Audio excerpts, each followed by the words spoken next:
Okay. Alright. We ready to go? Let's go. Thank you. Thank you very much for joining me on this fabulous, lovely, beautiful, sunshiny. In fact, that's super bright, isn't it? Just surrounded by it. Looks like I'm in a bloody white room. Goodness. It's like I'm in heaven. Anyway, welcome on this lovely Sunday morning. It's 9:23 a.m., which is so early. Well, it's early for me. Right, roll call. Let's go. We've got a cup of tea. Lovely. Let's go. We've got a lovely cup of water. Fabulous.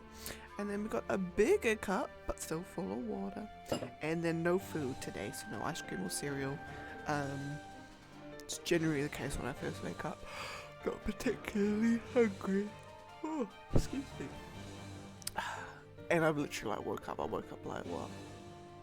12 minutes ago. So we're ready to go. Let's do this. Let us do this. Let us not hesitate. Oh, and firstly, because now I've got to start plugging the stuff, don't I? So I've set up a Discord server, which I think I've got the invite. Oh, in fact, don't let me tell you. Let my fancy new thing. Well, it's not even that fancy. It's gonna appear up at the top any second now. Oh, look at that, beautiful. The link's on the about page. What? And then also if you have Twitter, follow me at Frizzy_ninja on Twitter. And then if you also watch, I've got a YouTube channel as well. Oh, look at this. And then you're just like, wait, what was the thing about Discord again? Well, it's on the thing. And you're just like, oh wait, what was the second thing again? Well, there you go. Fabulous. So that's just going to tick away in its little thing for like a couple of minutes, and then it'll go away for a couple of minutes, and then it'll come back for a couple of minutes. It's fabulous. So let that do the thing for you. So I've got this main thing being the Discord server. So I'm trying to set something up that's going to be pizzazzy, and it's just going to organically grow over time, and yeah, just a place just to pop in. Like after this stream, I'm gonna go and just be in there for like 20 minutes or something. So if you want to pop in, just pop in, say hi. Might even be on voice chat as well. So if you want to like chat, then I'll be on the voice chat. So that will all be fun, and hopefully I see you there. And that is the start of today. Right, before I go any further, let's just get into it. Let us just continue with what we are here to do. Day number 30. A month's worth of fights. But in reality, only about 15, 20. Divided by 2, 15. No. How many days? So only, not even a day's worth. Not even a day's worth. No, yes, a day's worth. Over a day's worth of, a full day's worth of things. Oh, beans. Jiraiya's range on that always just completely, what's the word? Always completely, thingies. I always get it wrong. That's the word. Oh, and so in other, well, it's not really news, is it? So yesterday, so I streamed early yesterday because we had a big day of going and buying things. We needed to buy bedding for. We've got a couple of guests coming over on Friday, and we need air mattresses and quilts and pillows and everything for them, so we went and did that. And then in town as well, they had this store called Pop Stuff, and it's like, you think, oh, is that pop vinyls? And you're like, yes. But it's not just pop vinyls. They had heaps of like posters heaps of like manga and like $800 action figures and like board games and everything. So we went and I bought the Exploding Kittens card game because it's actually super hella thing, and I bought a Naruto art book as well. It was fabulous. Oh hey sub, what's up? Not much. How are you?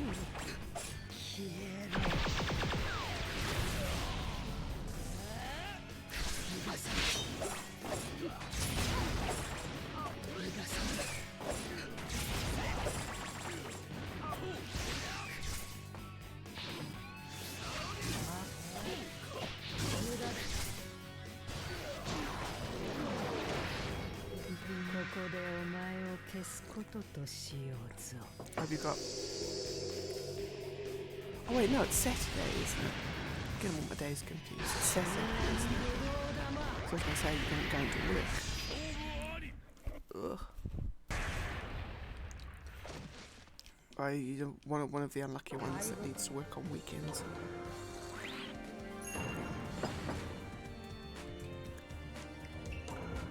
Okay, that's that one. Then we've got Kakashi and who's he fighting? Darui.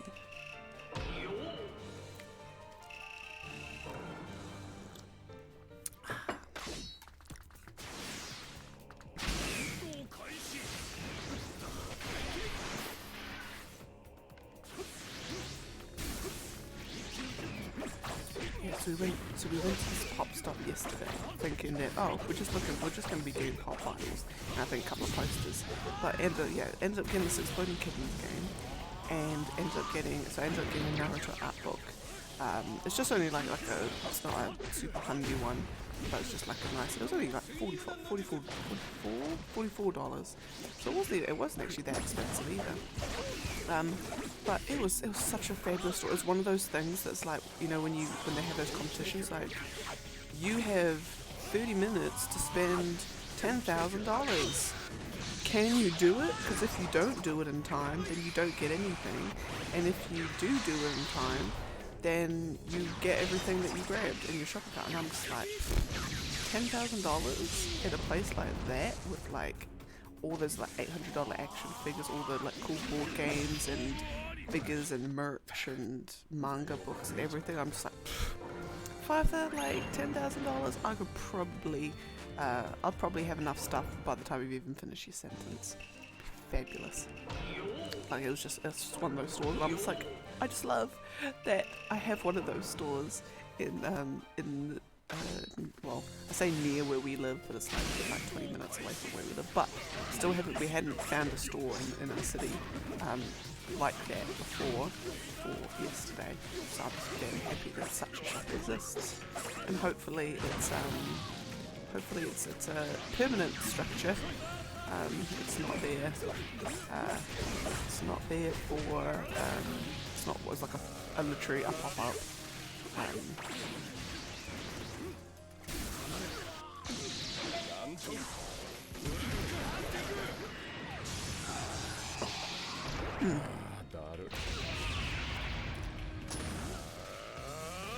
But the art book is fabulous because I think it was all like the Shonen Jump. So the so for the uninitiated, the Shonen Jump manga collection is I believe it was a weekly. Manga magazine that just had a whole bunch of different manga in it, like, you know, the ongoing stories. So it would be stuff like, it'd be shonen manga, so it would be Naruto, One Piece, Dragon Ball Z, Yu Yu Hakusho, I want to say Captain Tsubasa, but I'm pulling that out of nowhere, and my brain's telling me that's right, but I could be very wrong on that. And all of those sorts of things. So kind of like the ones that I don't know the exact meaning of shonen, but like basically the ones that like your 15-year-olds would read. So it's not like for adults, it's not for little kids, it's like in the middle. But not to say that adults don't enjoy it either. Your Naruto, One Piece, Bleach, there'll be another one. Fairy Tail will be another one. The what's known as the intro edit, the intro, the baby level manga and anime. Yeah, so and so the different artists are asked here and there to do the cover for the whole magazine, and also for their chapter as well. For the start of their one, they'll do a little bit of cover. So the art book I've got is like is all like the artwork and stuff. It's like double-sided as well. Naruto Sasuke. So and it's fabulous. So it's like, yeah, all the covers, not like all of them, but them up to, because it's not Naruto Shippuden, so it's what does it go up to? It goes up to something. It goes up to, I want to say, what does the Sasuke retrieval arc, definitely, which is kind of like where it ends really, isn't it? Yeah. Yeah, it has the Sasuke in it. Yeah, so it goes up to the ones.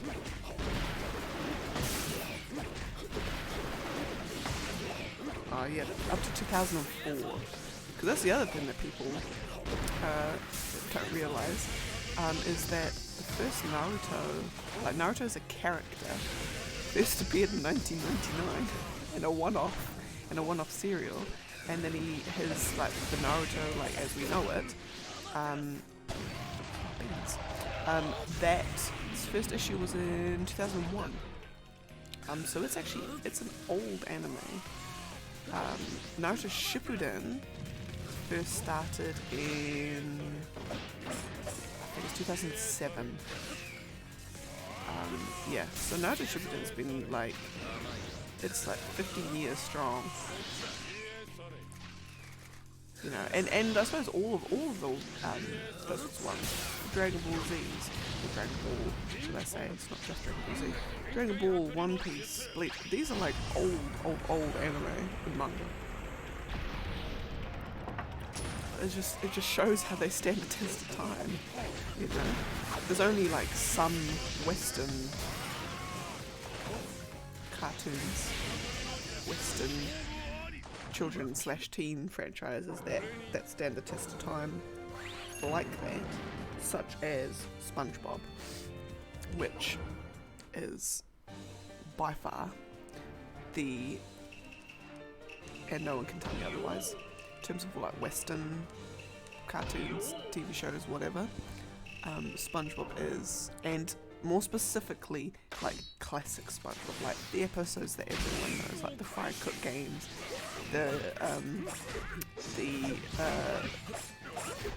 what's it?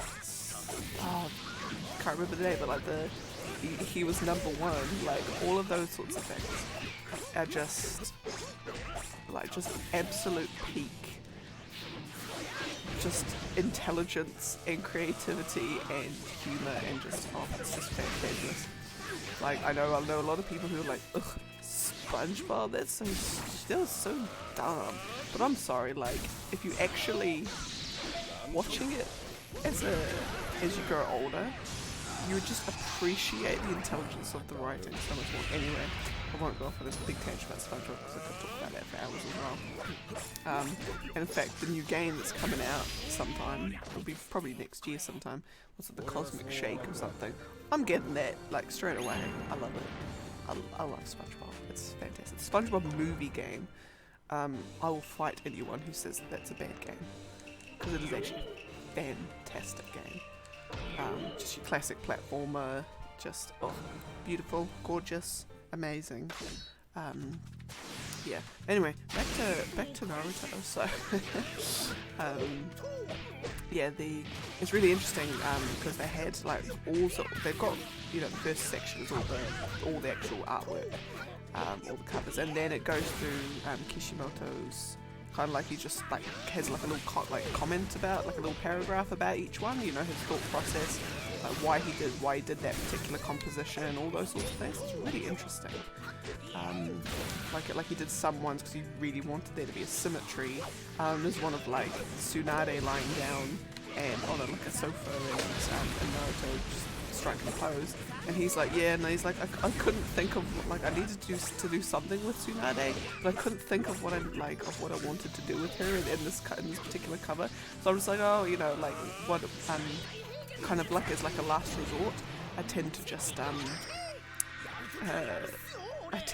draw them lying down just as like a last resort when I can't think of anything else. But it's just like there's so much of it is kind of like I just did it because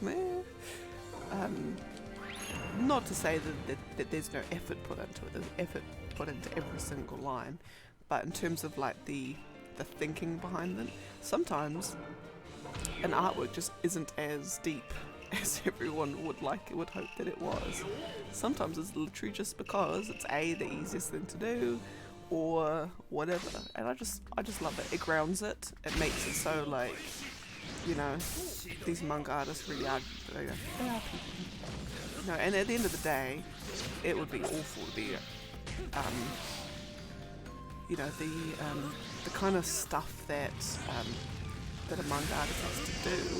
I mean, because they are on insane timelines.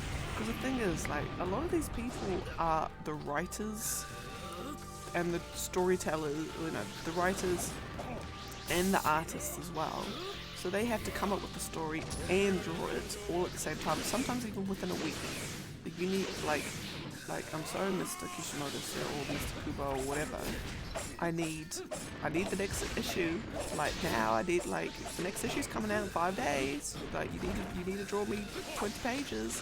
Go, you know. And it didn't always used to be like that, but you know, as the money machine turns faster, these people get put under more and more pressure. So sometimes, like, a lot of people say, oh, you know, the art style isn't as good as it used to be in the old days. And I'm like, yeah, probably because they don't have time to put all the detail in, because they've got like 50 things they have to do in 2 days. Yeah.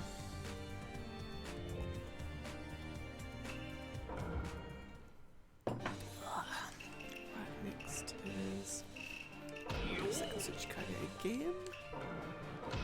Really? Oh no. Oh no. Why have I got that twice? Oh, beans. Probably sitting there, why are you doing the same fight twice?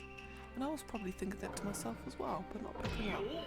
I've got, on my list, I've got that twice. That Sasuke Taka versus Second Tsuchikage. I've got that twice on my list, and I didn't at all click. Oh my goodness. There we are, so I just did a fight that I didn't need to. Lovely. Lovely jubbly. Anyway, back to it. Back to progress.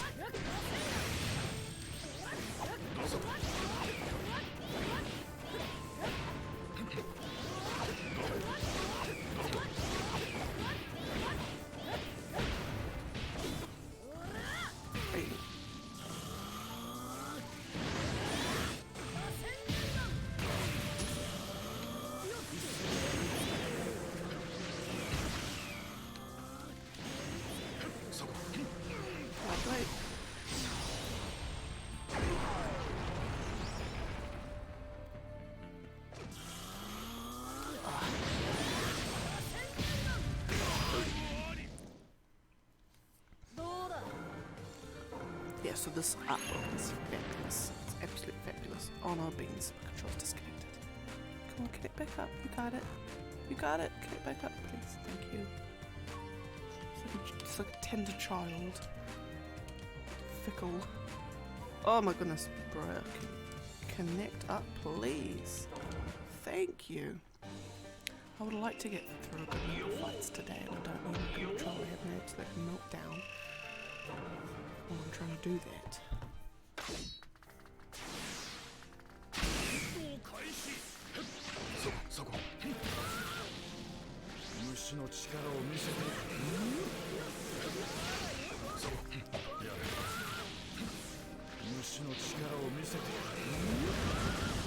But the other thing too about artbooks, and especially new ones, and especially ones from like source material that you absolutely love, the thing about it is, like, it's always as a back in my day, you know, back when I was still a youngin, unwise to the ways of the world, I wanted to be. My dream job was character concept artist for video games. And so I would draw a lot. And, you know, tended to be more towards a style influenced by Japanese manga and Korean manga and that. I've actually got it's actually belonged to the public library in my old town. We just have it for some reason. Anyway, but it's like a about the Korean manhwa style, and it's good. It's like, all it is really, if you had to explain it to like the layman, manhwa is really just manga but with more, like, it says like it's more realistic manga, but like it's really just manga with more lines, and like rather than big eyes, they've just got small eyes. Like they've got more properly shaped eyes, and it's probably a style that I'm more that I will prefer.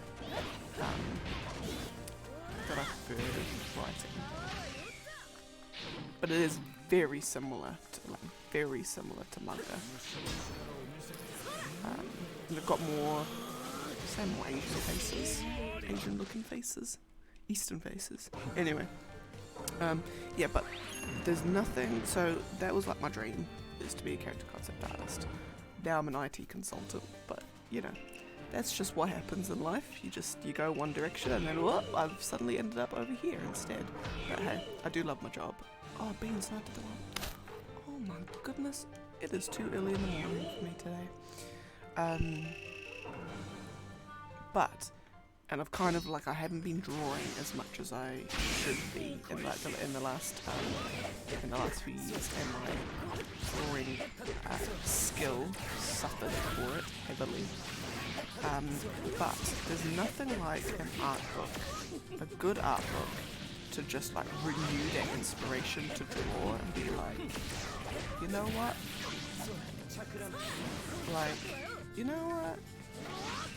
I feel inspired, you know, because as an artist, you know, getting that inspiration to draw something, you know, to see that image in your head, and you know, be like, right, I know what I need to draw.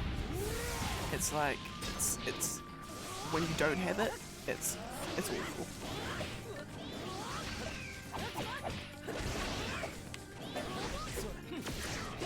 Because you're sitting there with a blank piece of paper and you're just like, my brain is just literally just pulling legs. I've got no idea what I need to draw right now. No image is coming to mind. My hand doesn't even know where to start, and then you just end up just drawing the same thing over and over again, like the same face or the same body in the same pose, or the same animal, or the same whatever that is. And you're not, because they say you know, even if you're not good at it, just try and draw a breadth of things. And also I need to use references far more than I do.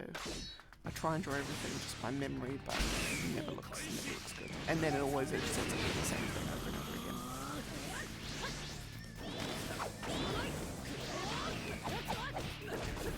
So this art is I'm inspired.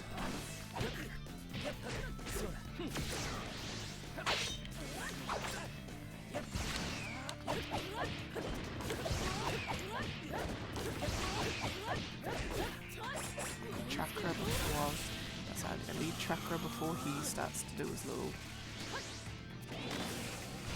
lovely.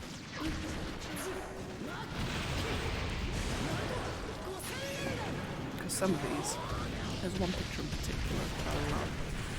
It's so actually no, there's a couple of them that I love. I love dynamic things as well.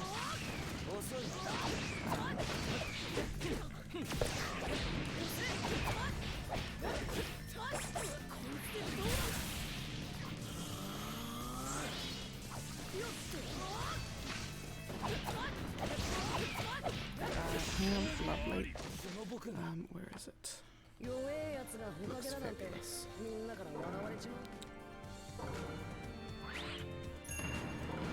and also because he like all the coloring is done in like Copic markers as well, so it's like it looks like it's just like drawn with like felted pens.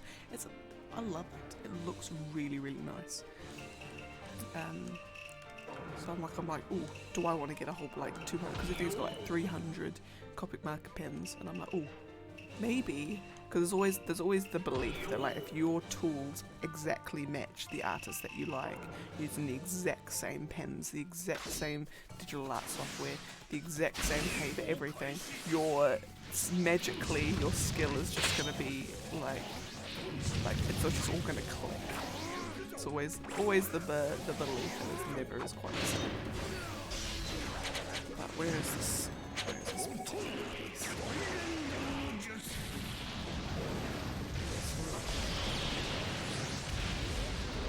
Oh, there it is. It's a two-pager. Pull up after the fight.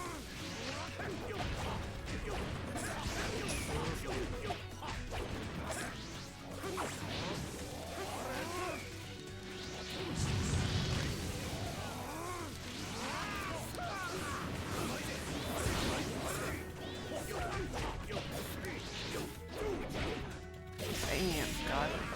Alright, where are we? Ugh. I'm probably not gonna, the camera's not gonna be able to do any of this justice. So there's, oh my goodness, and it's like a big giant book. Hold on 1 second. 1 second. Fabulous. So it's like him, and he's like, oh goodness, where's the camera? It's like him, and he's like standing on like a giant like dragon thing on a roof. And then it's like a giant roof, and there's like the moon and stuff, and then there's like Sasuke and Sakura standing like in the background. There's like a big like roof sort of thing, and then it comes up and it's like a big dragon head, and it's just like, oh, I love it. And there's like lanterns on it. The camera probably doesn't do it justice at all, but just imagine it looks cool, and it does. So that's one that I love. The level of detail in it is astounding. And there's another one too that I like. I'll find it.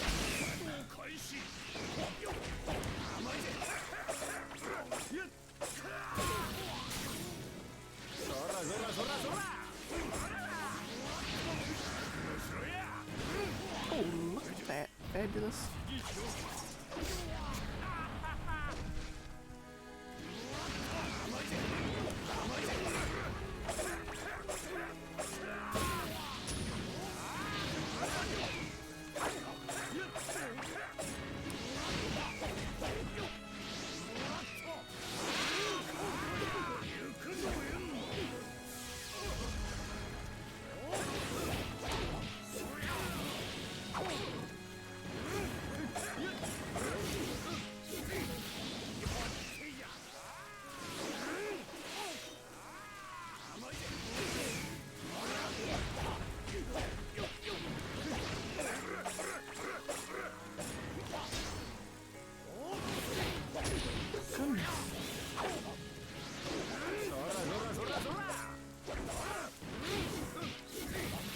Stop. Right, there we go. Right, now I'm just gonna... Whoa. Whoa. Lovely. Whoa. Okay. Fabulous.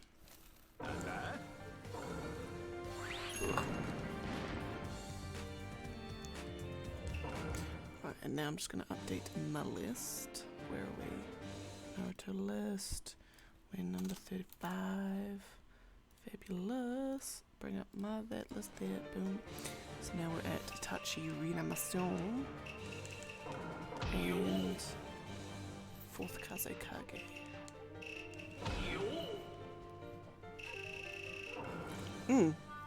There's actually some other insights in that book that so it's kind of like you're kind of like, oh, they have this stuff planned out for ages, or like the way that they plan it out is like the planning, even how certain characters are. So like what's it? So the sound fall. So peeps in the Sasuke Retrieval arc, Jirobo, Tamiya, Sakon, Yukon, and Kidomaru. So when he's designing them, they changed a couple of times, and it was all based on who they were fighting. That is what made the change. So I'll see if I can actually. I'll pull up the paragraph just so it's got that so I'm actually not just paraphrasing, even though this is all being translated. So where are we?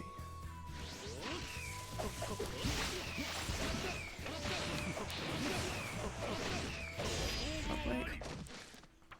Where are we? Find the page. Oh, here we are. Okay. So this is about the design and the utilization of the sound 4. Not that one. That one, please. And that one. Okay, so Kidomaru was the first character he created of the sound 4. This image, so it's an image with them like all where they're like jumped up in front of the moon, so they're all like silhouetted. And it's like this image shows him with insect-like hands and legs, so he looks like a spider. The next character was Tuyuya, because he knew that he wanted to have a lone girl in the group. After that came Jirobo. I wanted to put a huge guy in the group and have a character different from the other two, who were relatively alive in comparison. And then I created Sekon last, but it took me some time to decide who I should have Sekon fight against.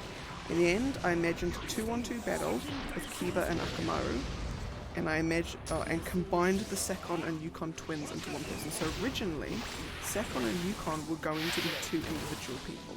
So it was actually going to be there was actually going to be like 5 of them. Originally.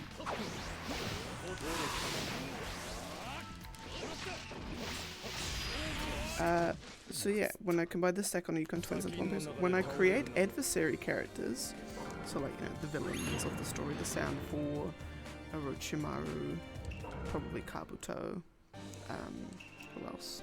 Other peeps. No one's springing to mind straight away. Maybe when we go along, the Akatsuki members.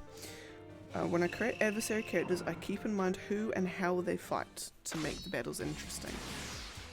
So, Sekon and Yukon, the decision to make them one person was born because he wanted them up against Kiba and Akamaru. I love that. And then, because then, it's like, it's perfectly, like, because you think about those fights and you're like, yes, that was like the best possible. Like, that was probably the best battle matchup. Like, you got the Sasuke retrieval, like, so who have you got to play with? You got all the guys. The guys, no gals, just the guys. So you've got Choji, you've got Neji, you've got Kiba, Akamaru, you've got Shikamaru, and you've got Naruto. So obviously Naruto has to make it all to the end, because he has to fight Sasuke. Oh no, you've also got Lee as well, don't you? Or do you? Did Lee come along originally? He did, didn't he? Yes, he did. He did. So, you know, Choji and Jirobo. I don't want to say obvious matchup, but obvious matchup. You know. Because I think Choji's also a character that kind of... The big Choji moments happen. The biggest Choji moments happen. In the context of other people, so like his whole thing about, you know, his like self-confidence and everything comes from. No, I'm speaking out of my ass on that one. Never mind. But like, if you think about the fights, like it does make perfect sense. In fact, actually, Jirobo is probably a character that you can actually do a lot with in terms of who he fights. So he probably worked backwards in that sense. So he's like, okay, well, Kimimaro is just OP as hell. So in fact, yes, we have Lee fighting him, because they're both taijutsu-ish. Well, even though Kimimaro has a Keke Genkai, he's not using ninjutsu per se. And then Lee's obviously He's obviously taijutsu. So you got that, and then you've got, you know, cause Kimimaro is so OP, he needs some help. Thus, Intagara. Oh no, because the others help them all of them, don't they? Yeah, actually. They help all of them. Anyway, working backwards. So then you've got Tayuya. Tayuya's the last one, isn't it? Yeah. So Tayuya is, you know, she's all like, I suppose genjutsu in a sense. You know, and all that sort of thing. So genjutsu is who's probably the best equipped to handle that would be a character like Shikamaru, where he has the intelligence to work it out. You know, he has the intelligence to not be able to get through it. What's it?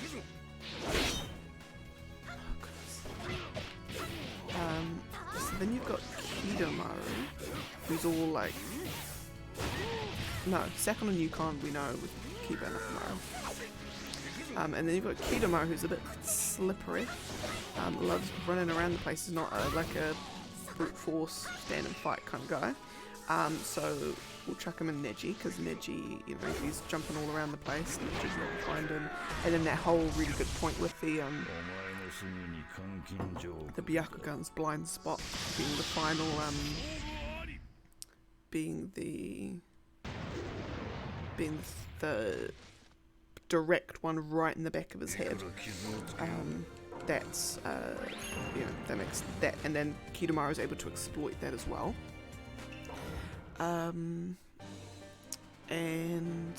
what else? And then I think just by process of elimination you've got Choji and Jirobo as well. Because what's it? Because Kankuro helps Kiba and Tamari helps Shikamaru or something. It's that, isn't it? And then Gara comes and helps Lee.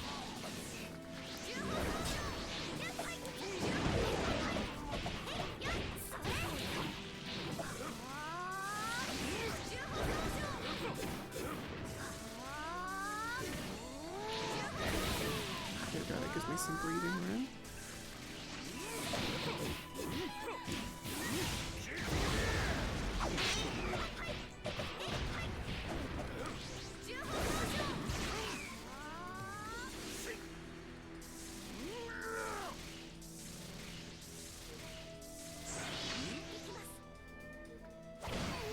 Look at that timing, fabulous. Yeah, what other insights do we have? Actually, we're gonna read more insights.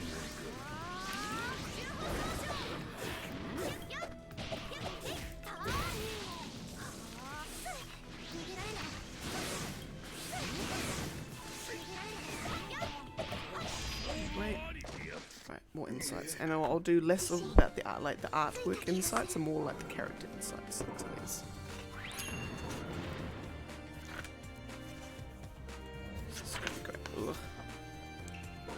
Okay. Now we've got normal Hinata. Say normal Hinata. And Kono.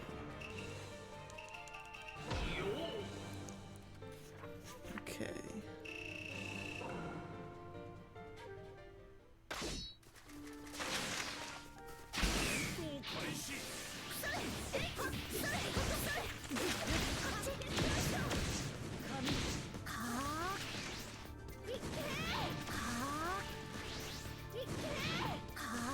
Oh, look at that. Gonna have to get up a bit slower than that.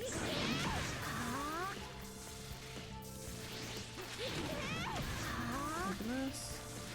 And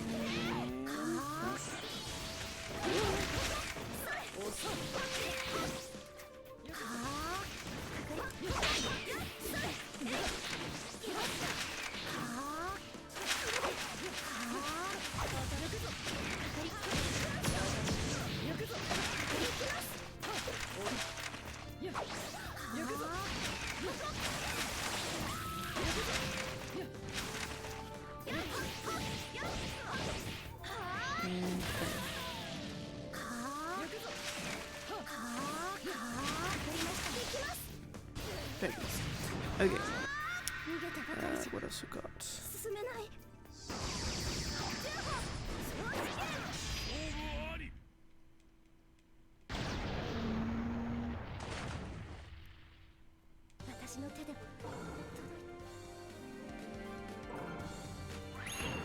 in fact, out of all the characters that Kishimoto has trouble drawing, Sasuke is the one that he has the most trouble drawing, because he says he wants him to have a face that's obviously the same age as everyone else around him, but also like looks more mature, looks older.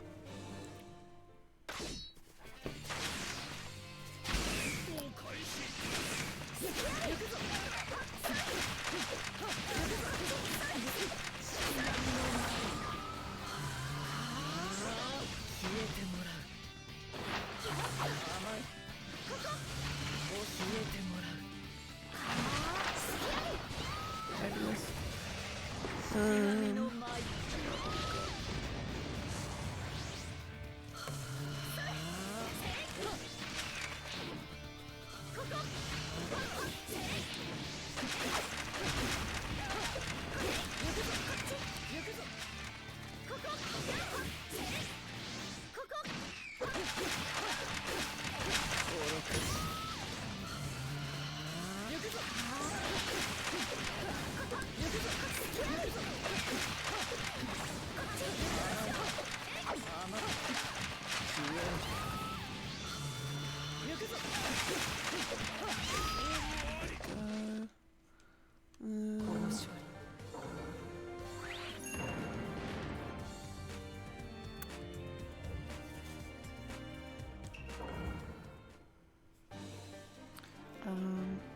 Right, now I've got Mifune and Naruto last. Lovely.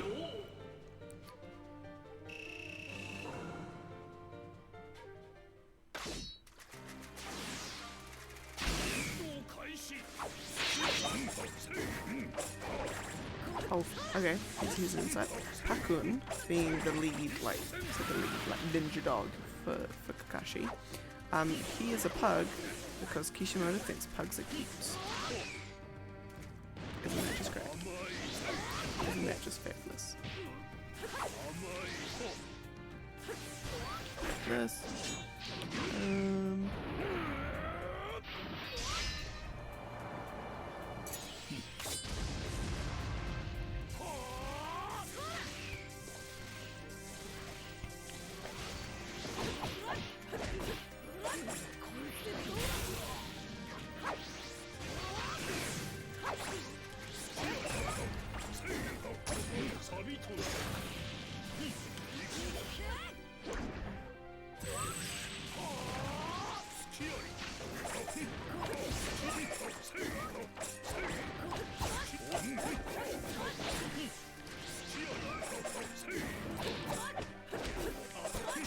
Lovely.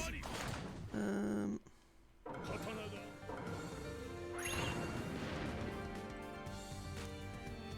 fact, I can't actually get any other insights out of this without anything meaningful. Where's that Mifune?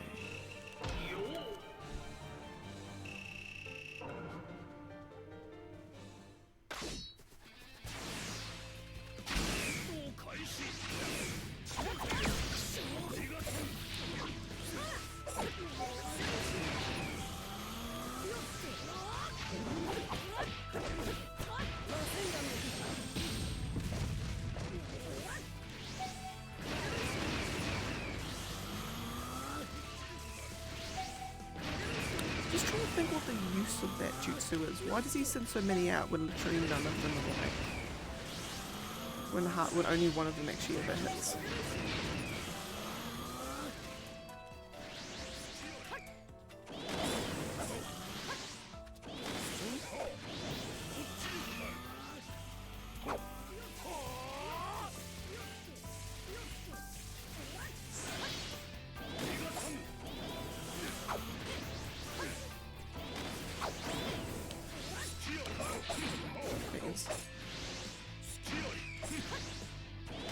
Lovely.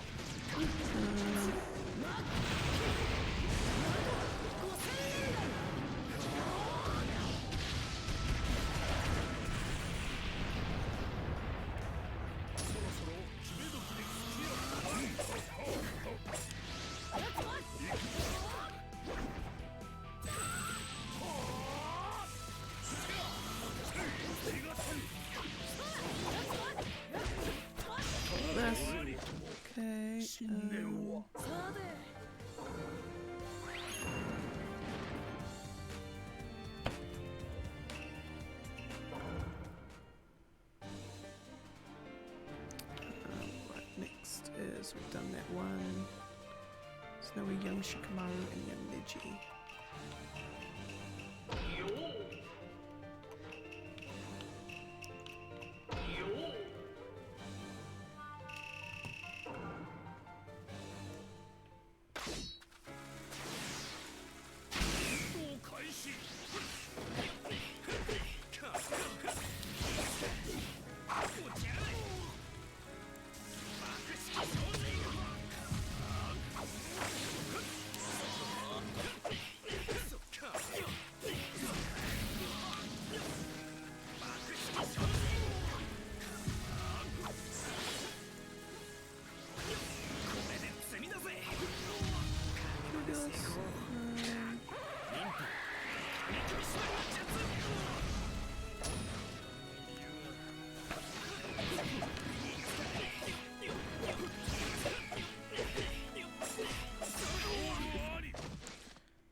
No other insights I can grab from those. It's literally just about the artworks, so it wouldn't be particularly beneficial for me to just to say, oh, so in this artwork, and then like you've got absolutely no idea what I'm looking at. So anyway, let me be present. Let me be present with this. Oh, beans.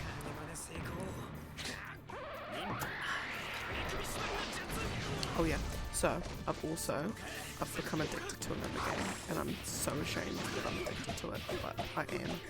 I'm addicted to Candy Crush. I was looking, so I've got so I bought a new phone, and so I was going through some, like, on the Google Play Store. It keeps a record of, like, every app you've ever downloaded, ever, from there. So I was looking through the app, like, all the apps that I've ever downloaded. There's heaps of games, stuff, heaps of, like, Sudokus and Mahjongs and everything, but then there's also Candy Crush. I'm like, oh, that's right, I downloaded that like once, and then because I had a rubbish phone, it didn't really play particularly well at the time. So I'm like, oh, I'll just download it again, why not? I remember seeing a video recently or something, or just like one of those little, I don't know if it was a TikTok or anything, but like someone's mum reached the final level of just like the base game of Candy Crush. And you know, so she was like, or maybe actually it was all of them, all of the Candy Crush games she's completely finished. So there's that, and then I think, oh, I'll give it a go. You know, I'm trying to get like max level in Wordscape. So I'm like, oh, maybe I can get max level in Candy Crush. Oh my god, there's so many levels in Candy Crush. My goodness gracious. But now I'm addicted to it. I'm addicted to it. Literally, like when my lives refill, I start playing Candy Crush. Oh no. And I'm so ashamed. So ashamed that I like it. But it is addicting. Addictive, should I say. And I think it's just like because then I try and analyze, you know, like I studied game design, you know. Let me try and psychoanalyze why I'm enjoying this. And it really is a case of, you know, a combination of the music's not particularly intensive. It's kind of calming in a way.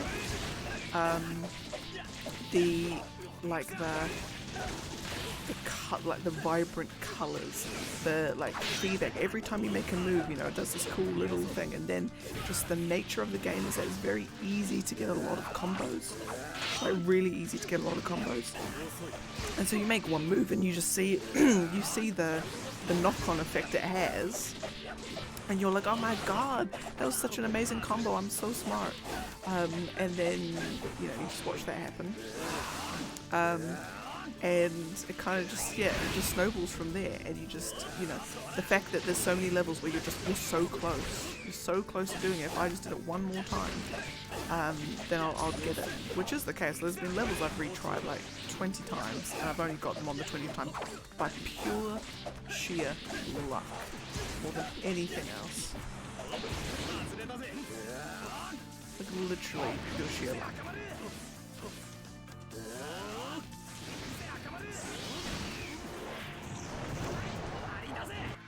Which then brings me on to why Candy Crush is simple.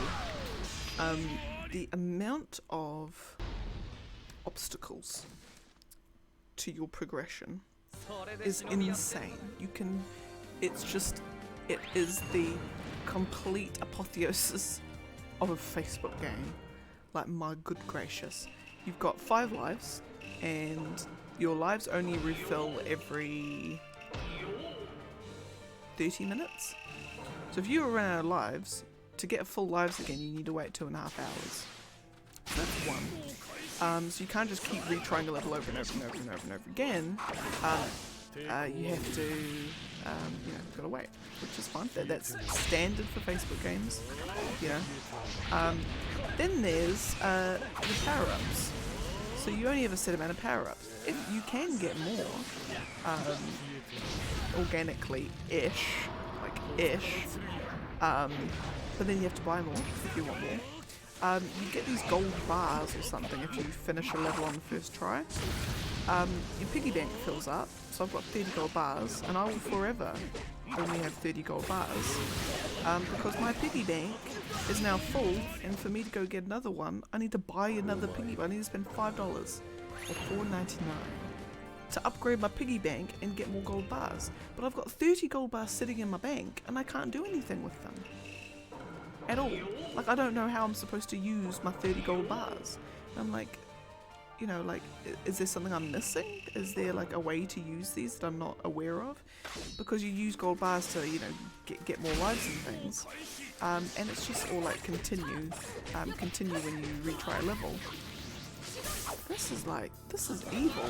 And then there's your tournaments and your challenges, but I'm gonna win 20 gold bars in my tournament. But is that just gonna go in my piggy bank that's already full, or is that gonna go in a usable stash? That sort of thing. It's just, it's just microtransactions to the absolute nth degree. It's insane. So I'm putting my, I'm being smart about it. And I refused. I'm gonna finish Candy Crush without buying a single thing, unless they do something really diabolical. And you literally have to buy it. Like, there is literally no way to beat every level without buying something. Wouldn't that just be evil? Yeah, and it's just like, it's ads, and it's not ads per se, but it's like constant pop-ups of like, oh, have you tried Candy Crush Soda Saga? Have you tried Candy Crush Jelly this? Whatever. It's just constant, like, as soon as you exit out of a level, you're just bombarded with like 5 different things before you can even just carry on with your day. But that all being said, it's not stopping me from playing it either. Because I need like these levels, and it's just, my goodness, it's if anything, it's just a masterclass in addictive game design.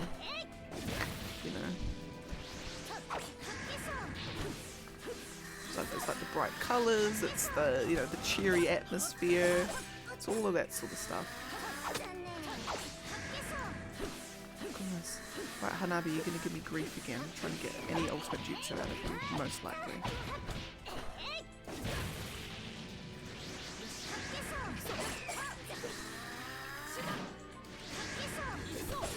Great, fabulous.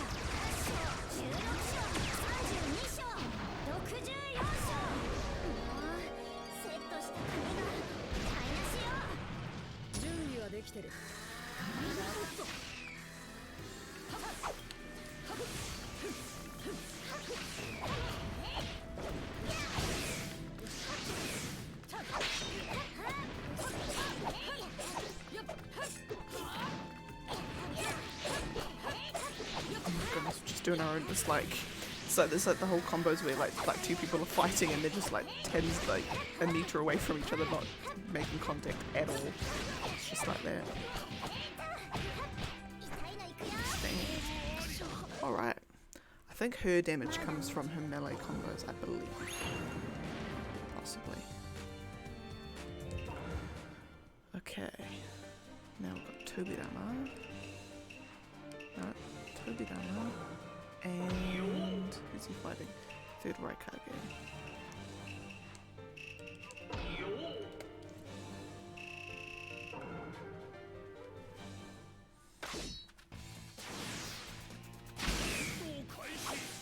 got my Candy Crush. I've also got a Sudoku game as well. Because ever since watching my Cracking the Cryptic channel on YouTube, I have learnt so many Sudoku techniques. But also now it's like I feel like I've gained 2 brain cells. Like I feel like I'm a little bit smarter than I was a month ago.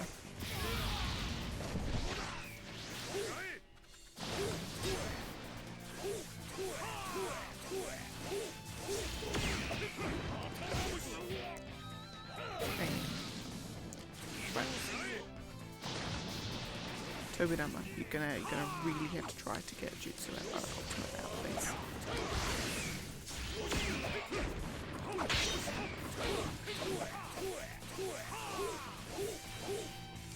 Why is this guy just dancing? Sometimes the AI, like, I'm thinking, is the AI consistent with the character? So like, every time I fight the third Raikage, will he always just be doing these stupid things?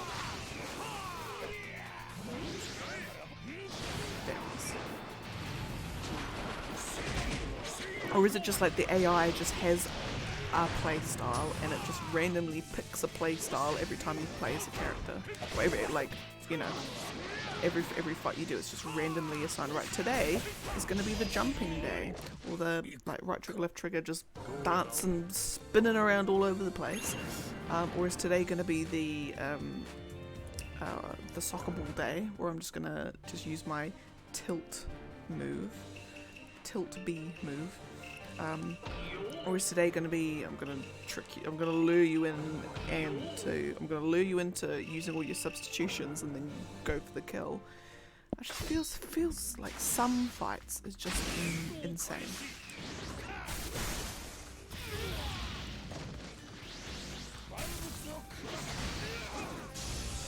But then, and then some characters are just like, you know, I'm just going to chill here while you just combo after combo. Ultimate after ultimate until you win. Like it's weird.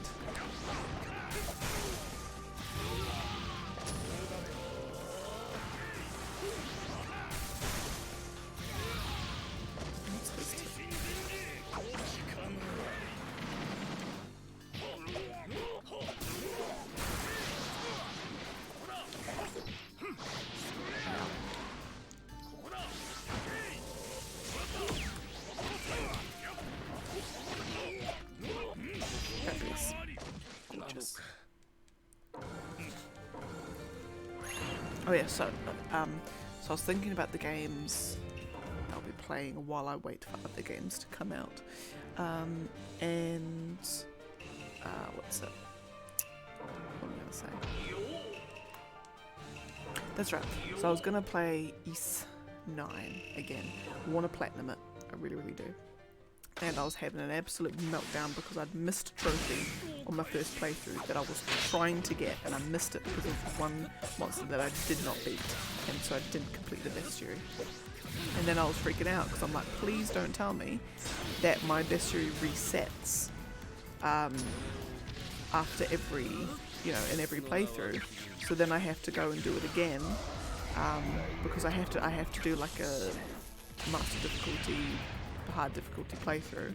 I don't want to be having to do all the side quests and everything on that, because there will just be some side quests and monsters that are just an absolute pain in the behind to be on the hard difficulty. But I was looking the other day, and apparently the bestiary gets carried over with between playthroughs. So I'm like, yes, oh thank goodness gracious me. Today is a good day. Today is a fabulous day. I'm just going to update Lilius. Oh, hello. How are you? Yes, please. That would be fabulous. No, not that one. That one. Yeah. Thank you. Yeah, so my bestiary is going to carry over between playthroughs, and I'm pretty sure the enemy that I have to beat is in a side quest. It's in a side quest, but it's kind of like it'll be an alright side quest because on any playthrough, because you're in like a prison and there's just a whole bunch of traps and things you have to avoid, and I imagine there'll be very little difference depending on the playthrough, because it's kind of designed to be that difficult anyway. Like once you've been discovered or whatever, you've got a very slim chance of surviving. So that will be great. So as long as I make sure that I do that side quest, I should be fine. And then I can just basically blitz the whole main story, because it's New Game Plus. So I get all my levels, all my armor, all my everything, all my items carry along with me. So I'll be like level 99 on a hard playthrough with like fully geared out gears, just everything. I could just start blitzing it.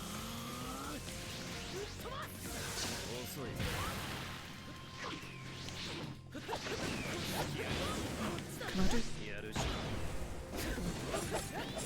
I want to do the soccer ball. I want to do the soccer ball, and I want to hit him with the soccer ball. Bings. This isn't working. This isn't working. Oh my goodness, Sasuke, can you just like chill your beans? Oh my goodness. There we go. I got him with the soccer ball! Yes!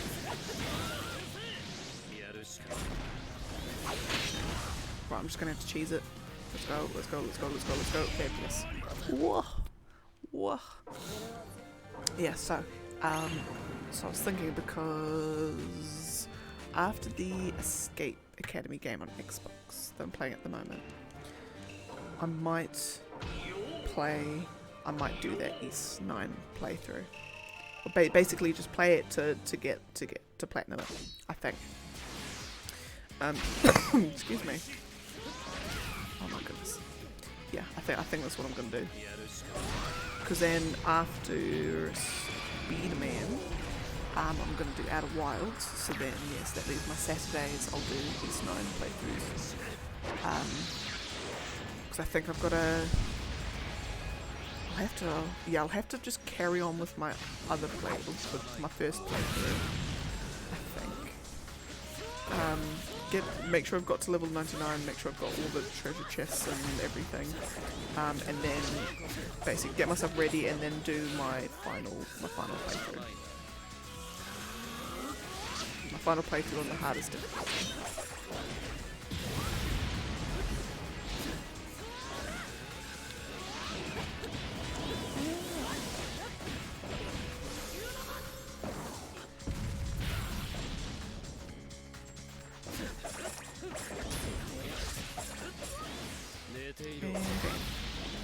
So that will be coming up on Saturdays, which would be great. And then after that, because that I imagine that will probably take me a few weeks to do. I mean, the main story probably won't be too much, because I'll skip. I'll probably end up skipping cutscenes. And I'll just try and narrate what's happening, narrate who the characters are and everything. But even though it is a fantastic game, and I kind of like, it's one of those ones, and I suppose it's probably with all the Ys games, because I only got into it in Ys 8, like Konosuba Dana, and oh my goodness, what a game that was. It was a fantastic game. If you like your action JRPGs, whoa. And the story was unbelievable. So then I was excited for East 9 because of that. But it's a game that you can just get into it without having to have played everything else before it. There will be things that you kind of don't get. You're just like who are they? Like, what are they talking about? But not in any way that's means that you won't either A, understand the overall plot, and or B, it spoils anything, or it doesn't spoil anything. Thank you very much. I love you. yeah, so it's definitely a series that you can just kind of just start with any game, and you'll be fine. Like you'll kind of pick things up. It's really just like they'll just be because basically the whole series is about a guy and his mate, and they just go on adventures around the globe kind of thing. It's, you know, obviously a fictional places, but the places sound so like you can tell which kind of region it's meant to be based off of. But it's like literally like the same country, but like they've just like either changed a letter or just removed a letter. And yeah, so they just go on adventures. So they're like it will make reference to some of those past adventures, but not in any kind of way that it's like ever. I mean, they're all obviously all sequels to each other, I think. But yeah, it's never done in a way that's like, oh, this is a continuation of that story. It's like it's its own contained thing.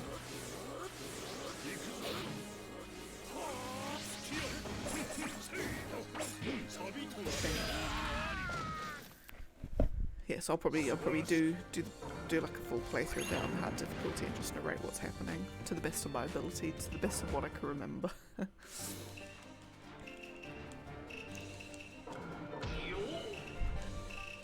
So that's what's coming up, and then I need to try and think of another game to do after that. It'll probably be...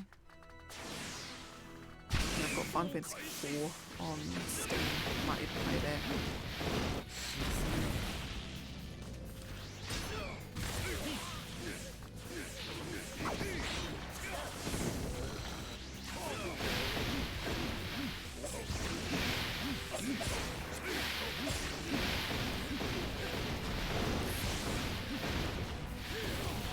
Yeah, I might actually do that. I might actually do Final Fantasy 4. Because technically, I actually have to finish Final Fantasy 4. I think once I've done that, and I think 3, 4, and 6 are my last ones to finish. And once I finish that, every main series title except 11, I will have played and finished. And I think I get a free pass with 11 just because it is an MMO that isn't, you know, Final Fantasy 14 is the MMO of the day, so I think I'll be excused for not playing 11. But I played everything else, played and finished everything else. Obviously not all of the side games, or of the side games which have I finished. I finished 10-2, 13-2, Lightning Returns. I've done...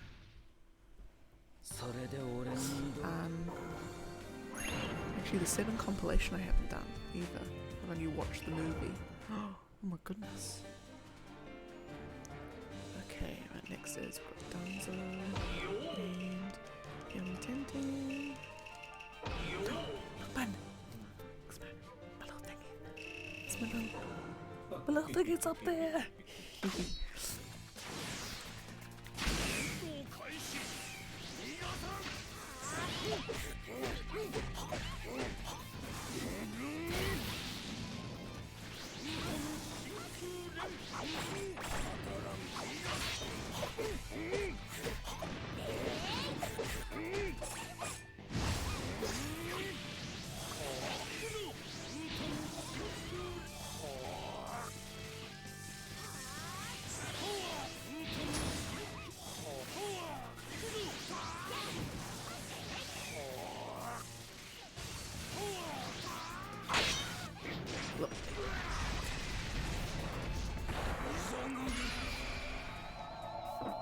In fact, I might actually I'll go through the games I've got and just see if there's any. Oh no, I've got to do the couple of DLCs as well.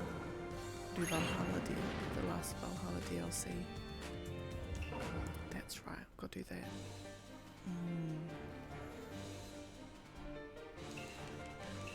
Yeah, so I've actually got heaps of stuff to tide me through to the next to all the game releases.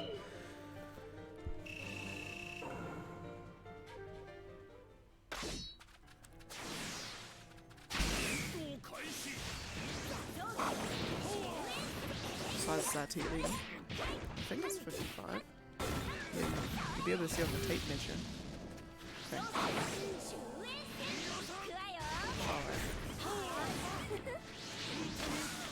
Okay.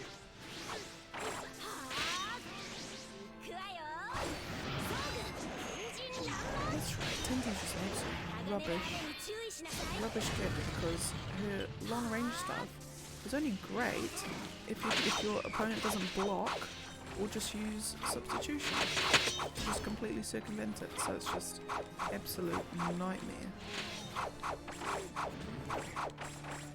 And then because she doesn't have like a combo option either. So this is like literally the only way to do any kind of amount of damage on it.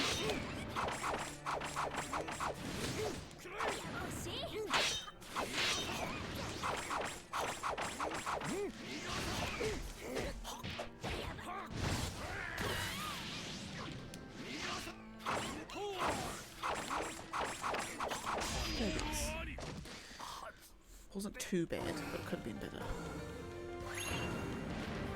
Right, got Tachi, Katsuki, and Young Shikamaru.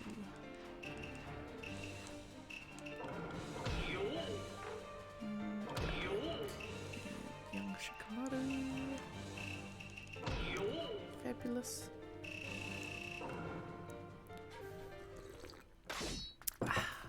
Delicious.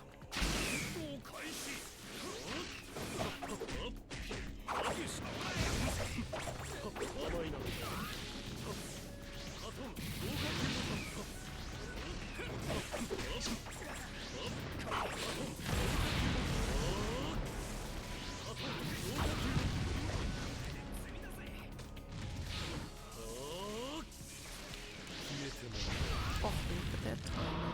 Fabulous.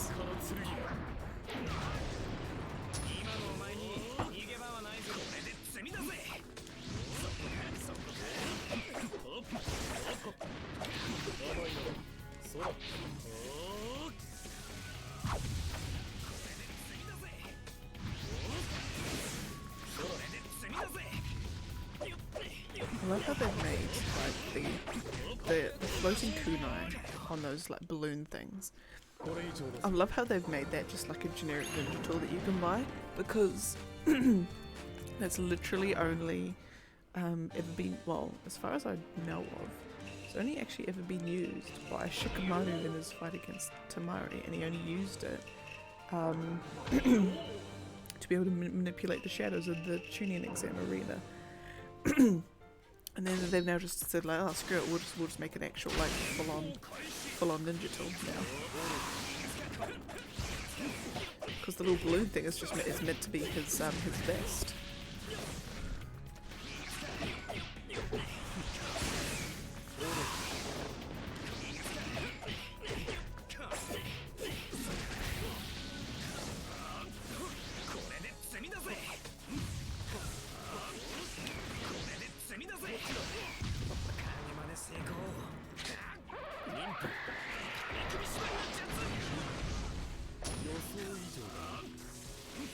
What's that, Ben?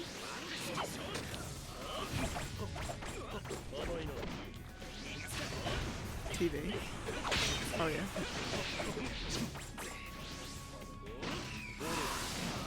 $15-kilo TV. Unless it's like a 1.5 and you just forgot the dot. Jesus.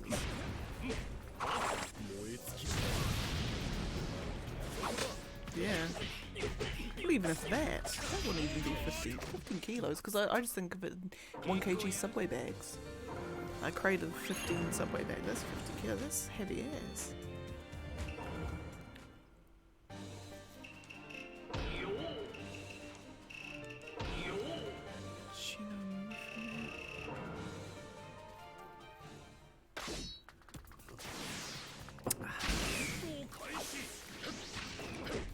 Oh yeah, so me and the boy were getting ready to transform this games room from Ev games room or beginner games room to God TV games room. So we're getting like a wall bracket for we're gonna mount our TV from the lounge on the wall in here, and then we're gonna have like a little couch that's like a, you know, you can sit in here and watch TV, and then this desk is gonna end up going over there in the corner behind me, and then where where my desk is where like the TV's gonna go, and then there'll be a couch like behind where my seat is, looking up at the TV. So like someone can be in here just chilling, watching TV, or playing games on the TV, and we'll also have our desk in here as well if you are so inclined to either do PC gaming or do work or something. It's gonna be fabulous.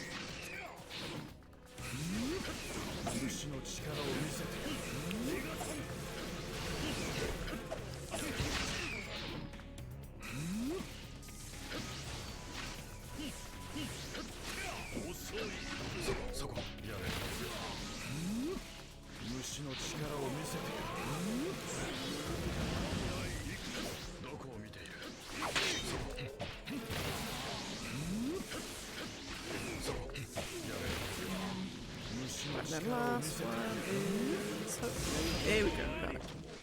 Lovely.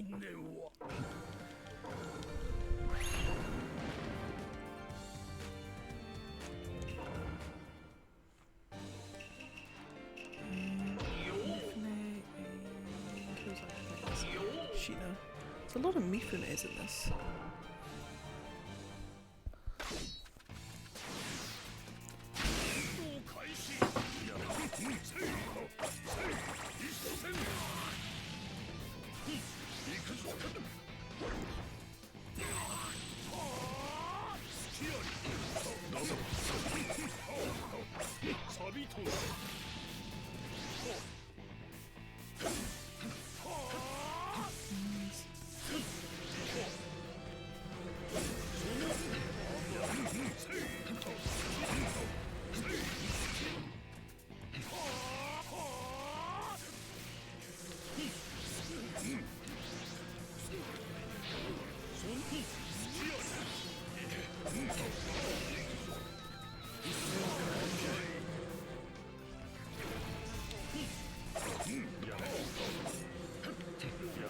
Oh my goodness.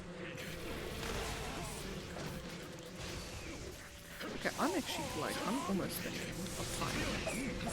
And I swear to good gracious, good golly gracious, that the amount of time between when their substitution gauge starts like refilling fully versus when mine does is literally night and day. It's like two completely different times. Because I swear to goodness that theirs takes far less time to refill than mine does.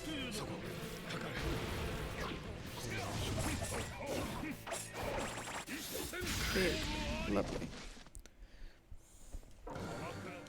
Okay, so we've got fourth Kazakage and Neji. Should be a quicker set of fights.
Fabulous.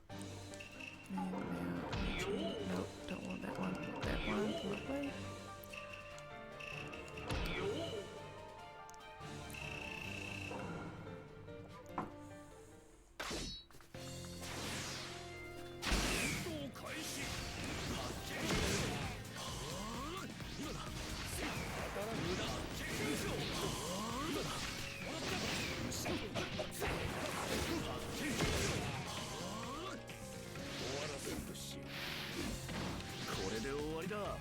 good.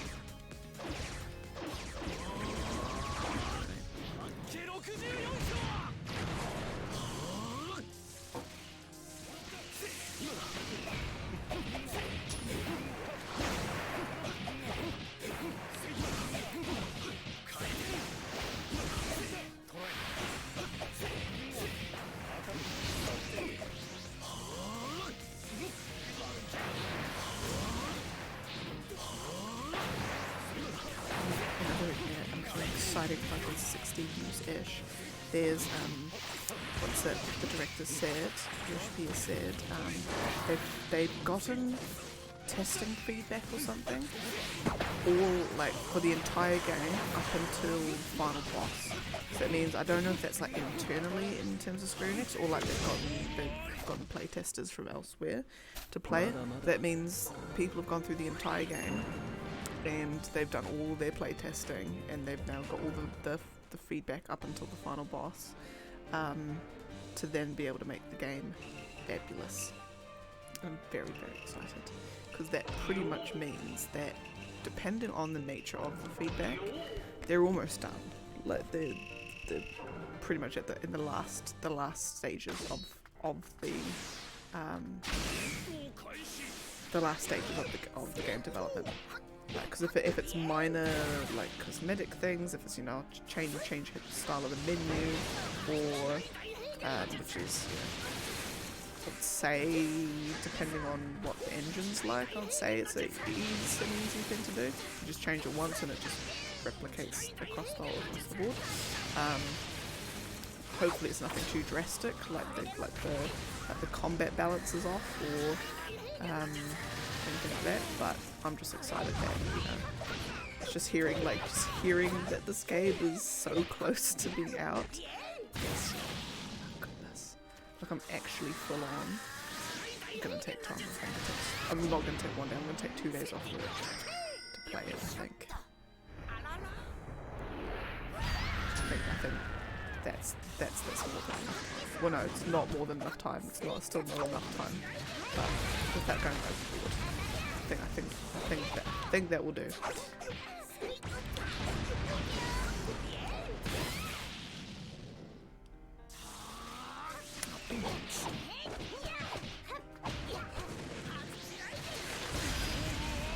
Hopefully that didn't cut the stream out.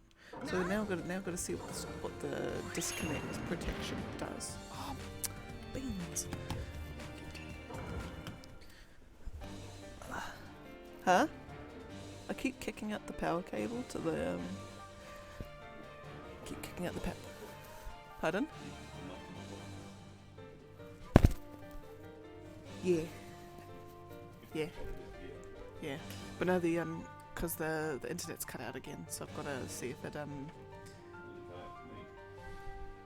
well, yeah, even if it cuts out for like the briefest second, it does it. So I want to see if the because I put on like a disconnect protection setting, so I want to see if that does anything, which I feel like it hasn't. Yeah. Which reminds me, if you can give me all the details for your account with Skinny, I'll call them tomorrow so I can sort this out because it's annoying.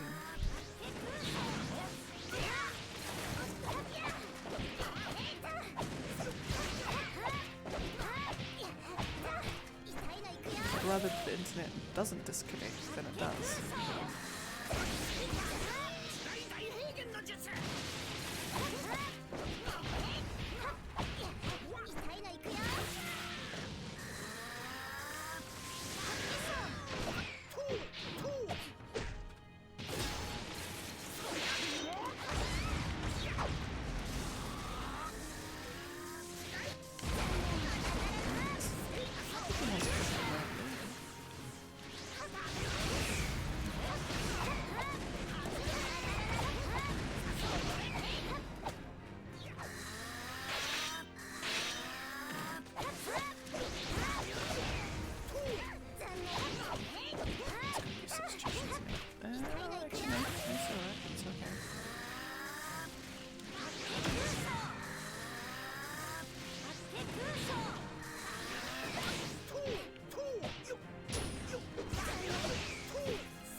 There we go.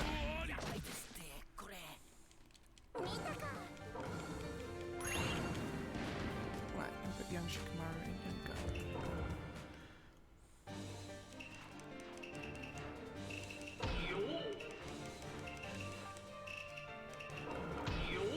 But this isn't... No, it's not all right. I'll be able to update the list. Now we've hit 9,200 after this 2 set of fights. Getting closer to that 9,000 mark. Closer, ever closer.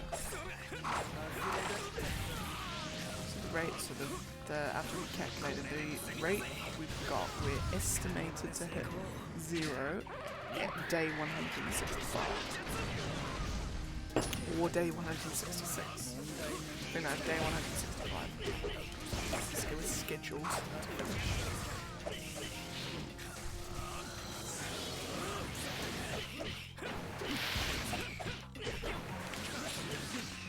So I suppose I'll be able to report, are we ahead of schedule, on schedule, or behind schedule? And I'm just thinking over, especially the Christmas period, that might be where it all kind of goes pear-shaped. Or yeah, just around the holiday seasons, because it'll depend where we are for Christmas and things. That's right, we might be able to recover.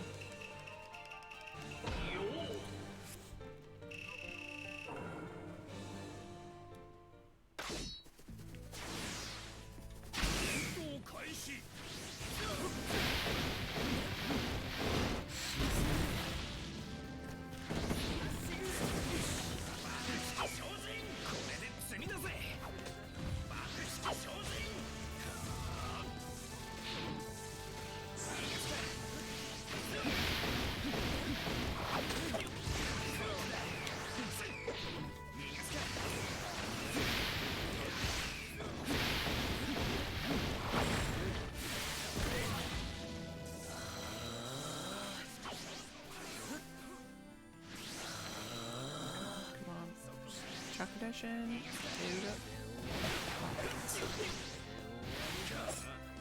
Ah, didn't.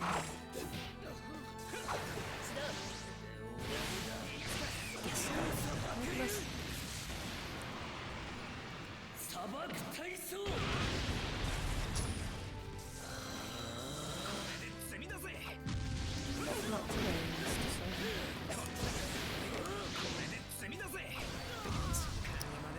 God, they're so the characters are just so slow.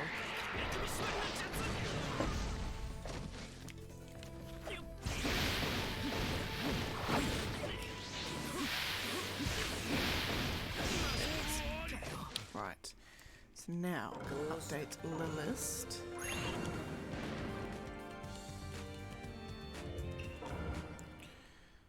Update the list to what are we? 9,200.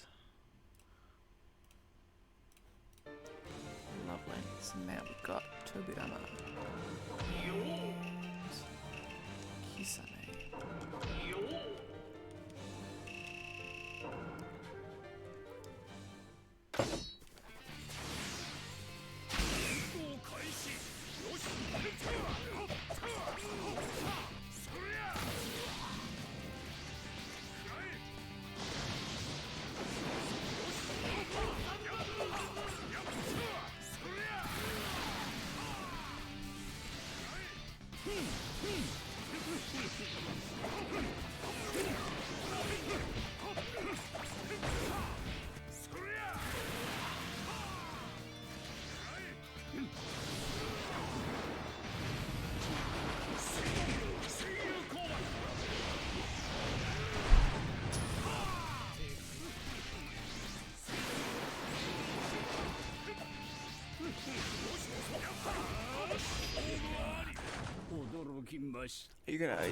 Are you saying if we need to buy another mount? Oh, you are gonna buy another one? Are you gonna sell the other one? You can. Or just say it for $1. We're trying to sell it then. Trying to Okay. Well, I was thinking of just grabbing a whole bunch of random stuff that we need to sell, like phone case and wall mount. $2. They're all yours. You never know who will buy it.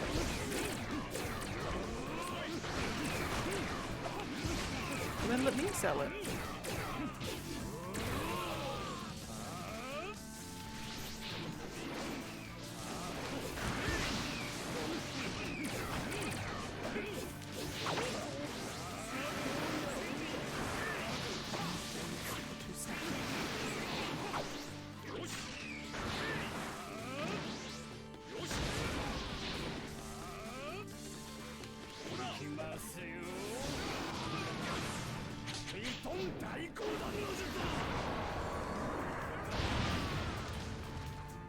I wonder, do water style users, do they like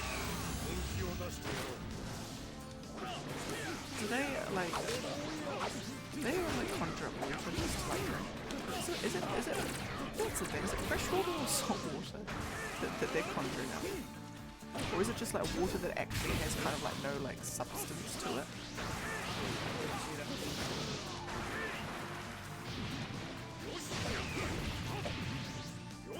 Questions in life, really. True questions, because then, you know, if you got a water user who's in the desert, they wouldn't ever have to worry about dehydration, because they could just conjure up water. This is the same with like a fire jutsu user in the fire jutsu user in like the snow, like the extreme north or whatever. They would never have to worry about, you know, being cold, because they could just conjure up stuff.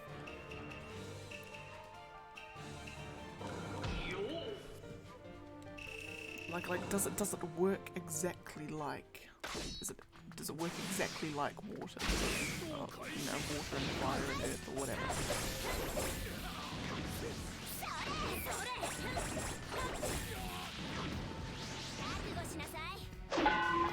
So the other thing too, you know, all the giant wars and ninja types or whatever, you know, people can like, you know, people can alter the whole landscape around them for like kilometers.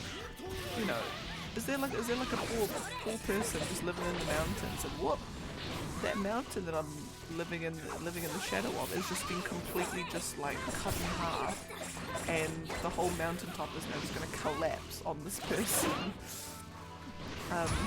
because he just happened to be unlucky enough to live where a giant war's ninja war's been taking place. A ninja like an actual menace to society. Does the general populace be like, God damn, these stupid ninja just like ruining everything? That river that I love to enjoy, oh no, it's completely just like dried up because some ninja decided to have a little scrap like a kilometer down the road, you know.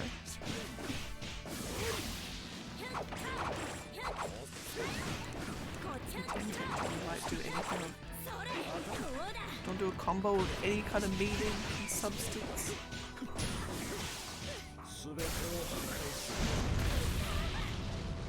They tend to do just like you could character. Oh goodness.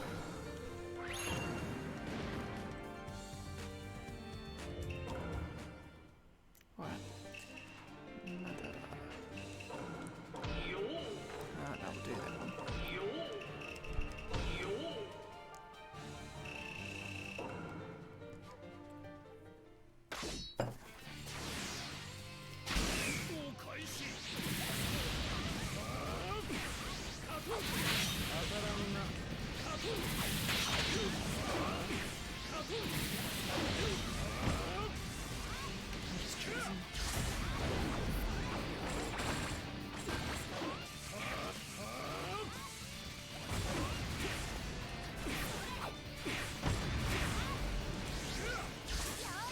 Come on.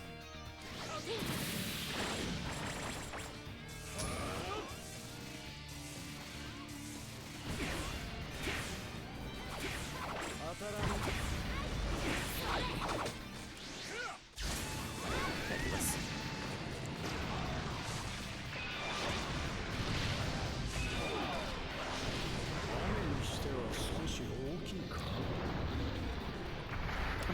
interesting because the fact that these are all like essentially like randomly generated these fights. I'm really interested to see if we're, like, when we get to the last 100, is there like any particular character that we just completely like filled in like every possible fight with them? Actually, no, it wouldn't be every.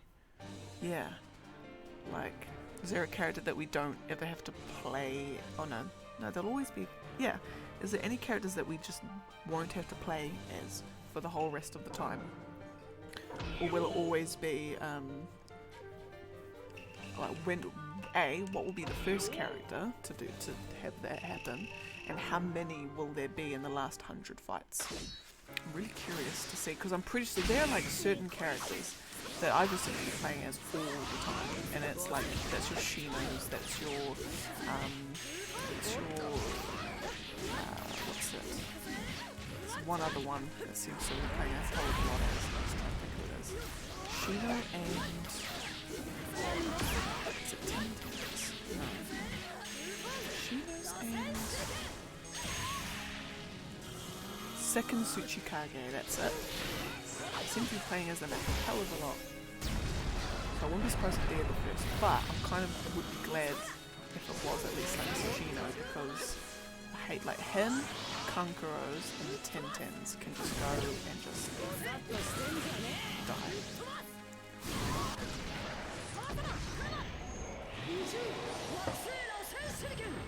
I think one of the Obitos as well.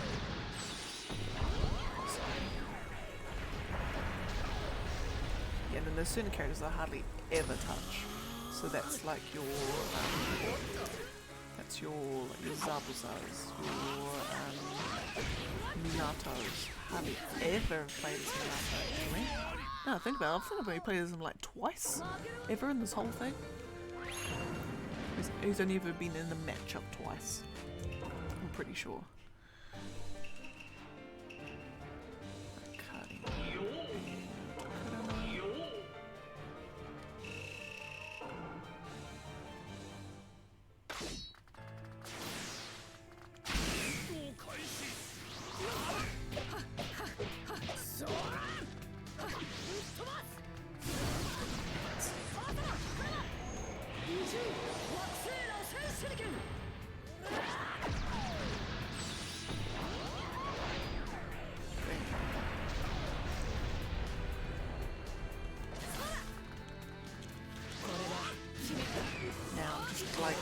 I'm really like curious. So right at the start where there was like, I've got like Sasuke, Taka, and Second Tsuchikage all like together.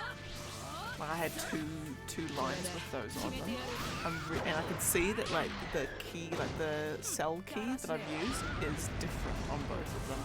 So I'm really like kind of wanting to just like quickly have a chat on which fight is it actually meant to be, which matchup is it actually meant to be. I might actually just check that after this fight because I do want to do it. I do want to do it to make sure I actually had done it.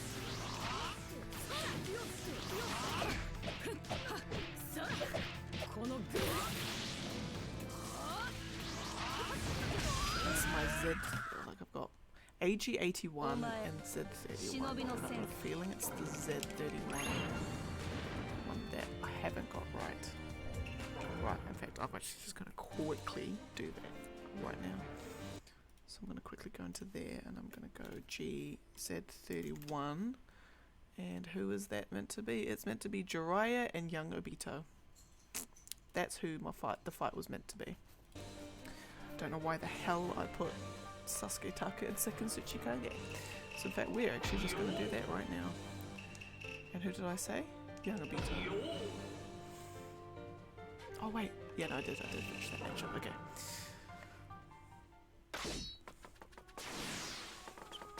I don't know how the hell I got those two wrong.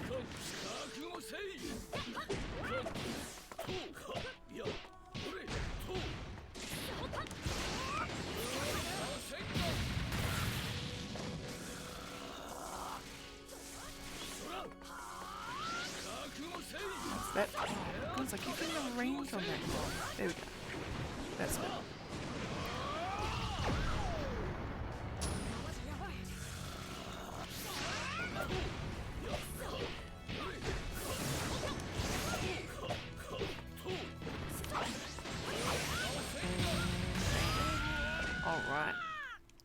on, stop screaming.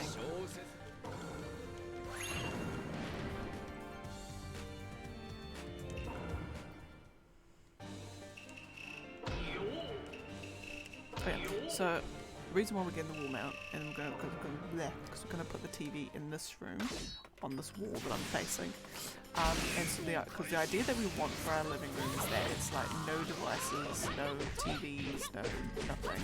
You know, obviously there'll be like, you know, they have like iPad chargers, like on your tablet or your phone or whatever, so it's not going to be completely devoid of electricity. But the idea is that, you know, when you've got guests over, somewhere like nice for you to sit without having to like watch TV all the time, or someone just with a cozy corner just to chill.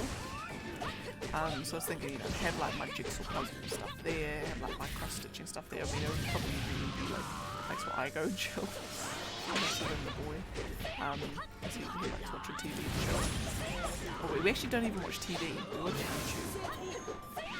YouTube and sometimes Netflix. Like, I don't think we'll ever get. Well, it's not cable TV. We'll never get that kind of TV here.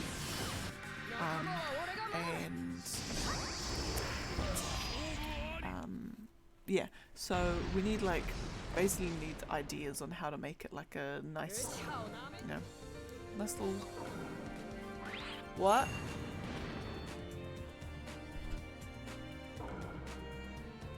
I can't hear anything you're saying.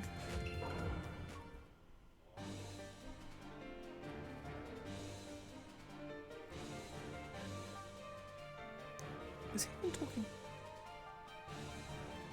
Oh my goodness, he's talking to someone on the phone. Oh dear. Okay, anyway, moving on. Yeah, so we need some like ideas of making it like nice, cozy little corner spaghetti. We'll have like couches. Now this is not quite a law fight, but I'll do it in the forest of dead trees anyway. What's it? It's like a law fight. It's like a law fight, but in another area. Like the original encounter between Team 10 and Kakasuhira. Anyway, so we're gonna have like couches and footrests and beanbags and like little bookcases for stuff and you know, activities to do that aren't electronic device related. So if any of you have any ideas on either things to put in the lounge or like set up to have like, would you have couches all sitting around a coffee table, or would you have couches all in a line looking at the bookcase, or like how would you do it? Like you don't need to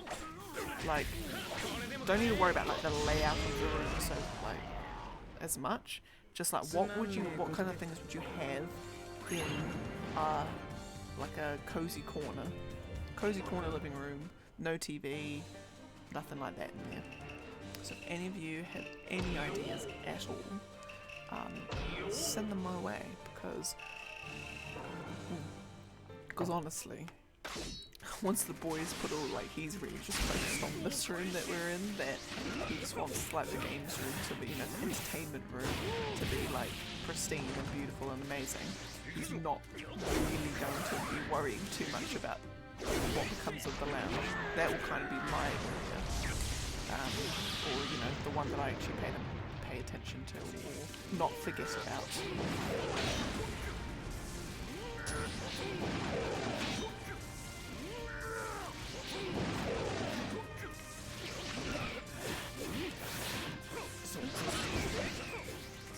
Oh no! Of course it's Father's Day! Oh my goodness gracious! You call my dad. Tell me who he's talking to. It's being a good son.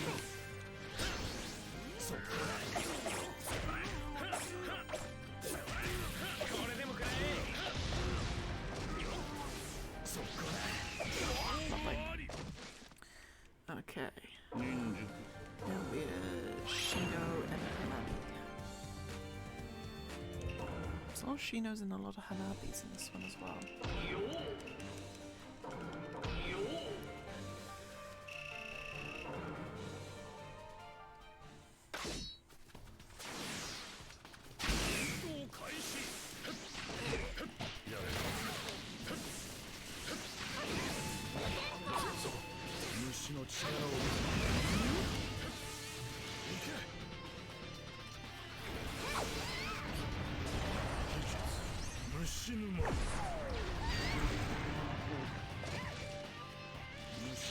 actually, no, speaking of suggestions, in my Discord server, which, oh my goodness, it's got that little button. Oh my god, I'm sorry, like, I'm completely sidetracked. Just when I add all the cute little things like that in there, I get so excited. I'm like, it's something so baby and so minor, but to me it's like, it's just like, oh my god, I'm fancy, you know, it's fancy to me. Like I'm very much, I've come from a completely like budget lifestyle. Where all like the fancy setups and everything is kind of just like beyond my realm completely. Anyway, but in my Discord server, I kind of want to have I want to have a sort of an area where like I can put here's all the games that I'm gonna be getting through eventually, or you know, kind of like on my backlog to get through on stream. And then also just like a place for like people to sort of like add to it, or even just recommend games for each other as well. Like if there's any particular game that you're just like, yes, just this is god tier, amazing, like fantastic. If you need to play this to like fully, you know, understand the meaning of life kind of stuff, you know, a place to put that as well. And then any other suggestions, even like, not necessarily like challenges, because I need to keep in mind that I am not at all like, I kind of like, I don't play games to master them per se, you know what I mean? So like the whole like what's like the Halo 2 lasso plus no deaths challenge, that what's his name, just something, streamer called managed to actually crack, you know, that kind of challenge is beyond my wheelhouse completely. I mean, I'm sure if I gave it like 2 years I could probably do it, but you know, I don't play games to master them that heavily. So, but if there's any like kind of like, I mean, I wouldn't even call this a challenge, this isn't a challenge per se, it's just a thing. If there's anything like this, you know, that people want to see, just like or even those, oh my goodness, lady, can you please, lady, hit him with your ultimate jutsu, please. Just hit him with your ultimate jutsu, that's all you have to do. You just gotta like spin around and then just hit him with it, and then just do your ultimate. That's literally all you have to do, lady.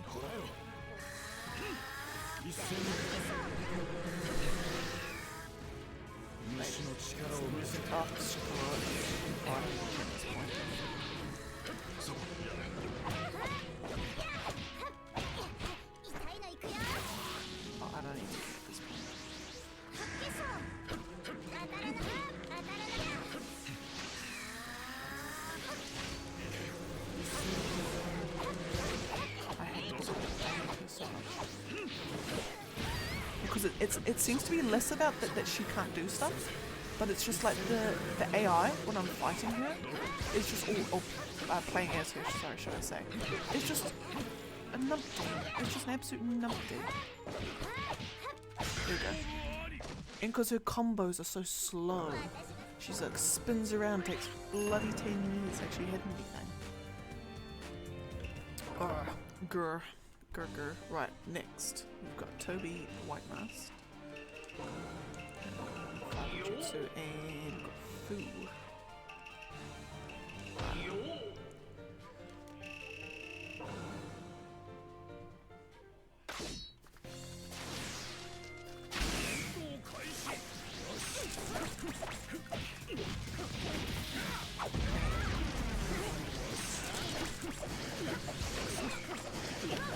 Yeah, so if you want to have an opportunity to suggest anything, or even just like recommend games, or even just chat to others about games to recommend, or know what games, you know, a list of games that other people recommend to play, then come to my Discord. You'll find that all there, hopefully, ish, possibly, you know. Like, because even, you know, I might put up, you know, what are my like top 5 games that, you know, that I recommend to literally everyone. Because my top 5 games that I literally would recommend to everyone is number 1, and I'll even say why they're my top 5, Actually, yeah. I mean, actually, a lot of them, oh my goodness, lady. A lot of them will depend on your taste, your personal tastes on games. Right, oh my gracious lady, stop with your bloody combos.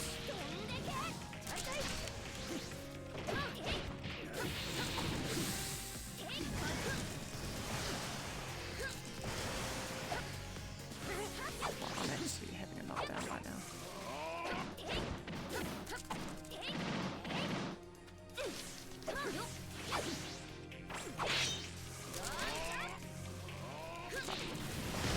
Okay, I'm just gonna cheese it. I'm not even gonna try and do wrong. I'm not even gonna try. There we go. Why are these fights so awful? In fact, I seem to be going down in skill level as I play these. Or I'm so, like, I think it's what it is, I'm so focused on trying to get an ultimate jutsu that I'm just doing that at the cost of actually playing them well.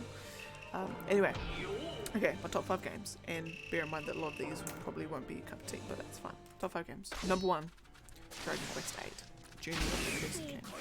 If you're not into turn-based RPGs, won't be your cup of tea, because that's literally what it is. And if you're playing on the PS2 version, the OG, it will be random encounters as well, so it's even worse. If you're playing on the 3DS remaster plus added content, it will be like you see monsters in the field, so you can avoid them if you want to avoid them. But that game came out in 2005. That game was, and my dad just bought it one day when we needed to buy it in the PS2. It opened my eyes to the the length that games can be. I'd never actually played a JRPG before that. And it just opened my eyes to what was possible in a game. Because before that, it had really been like Ratchet and Clank's, Jack and Daxter's, racing games, that sort of thing on the PS2. Legend of Zelda, Super Mario, that sort of thing. But this was the first game that I'm just like, wait, we've beat what I thought was the final boss, but it's not the final boss. In fact, it ended up being like the third, like, I'm about a third of the way through the game kind of boss sort of thing. I'm like, wait, what?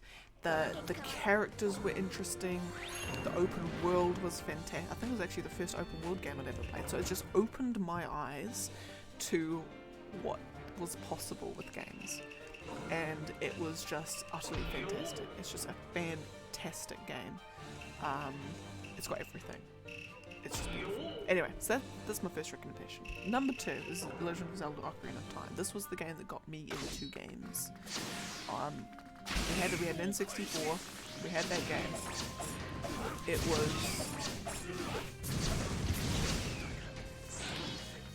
I think my voice doesn't realize how loud I'm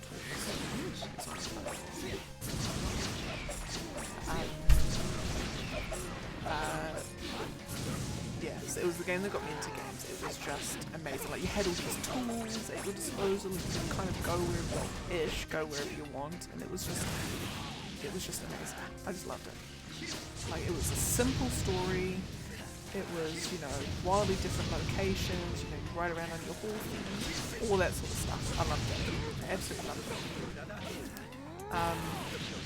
It was just fun just to go around and do things. Like, and for me as like a 4-year-old, even more so, you know. So that's that. Game number 3 is Okami. And if you don't like super hundy, if you don't like Japanese like folklore or just very Japanese games, it won't be the game for you. But it's got a very highly stylized look to it. So like paintings and stuff like that. But it is fantastic in terms of gameplay, fantastic in terms of story. It's semi-open world, they're like zones more so than anything. Like just the brush mechanics, like you pull up, like you hold R1 and it brings up like a little scroll and you can like paint stuff on it, and you know, there's particular symbols that you need to do to be able to do some stuff, but you know, you've got a whole bunch of trees in your way. Pull up your thing, just do a big line slash through it, and it will then, you know, and then take a scroll away, and boom, the trees are now all like cut in like a perfectly, you know, in the direction that you did your slice.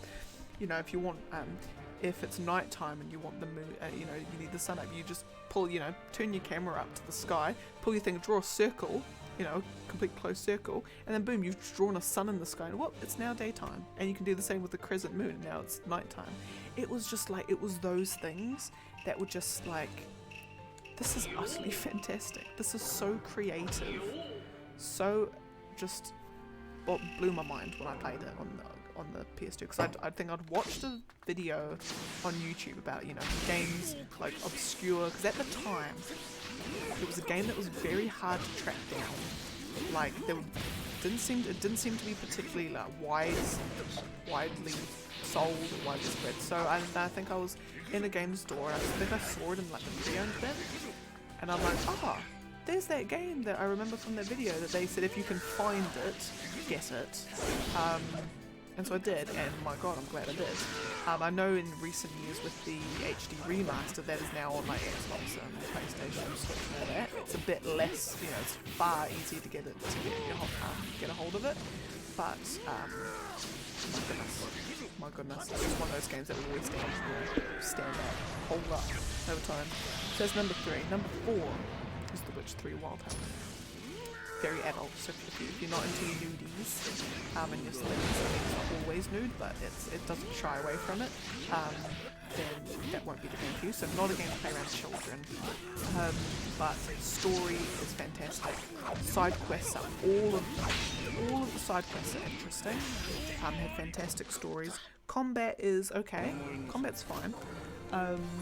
It's nothing to write home about, but it's really just the world and the storytelling and the quests is really what you're there for, and just the open world, the scope of it, the size of it, just the intricacy.